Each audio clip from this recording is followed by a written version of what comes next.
औषधे चिन्तयेद्विष्णुम् भोजने च जनार्दनम् शयने पद्मनाभम् च विवाहे च प्रजापतिम् युद्धे चक्रधरम् देवम् प्रवासे च त्रिविक्रमम् नारायणम् तनुत्यागे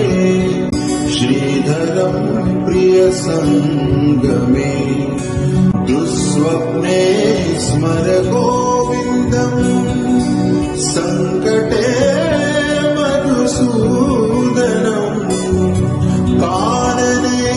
नारसिंहम् च पावके जलशायिनम् जलमध्ये वराहम् च पर्वते रघुनन्दनम् गमने वामनम् चैव सर्वकार्येषु माधवम्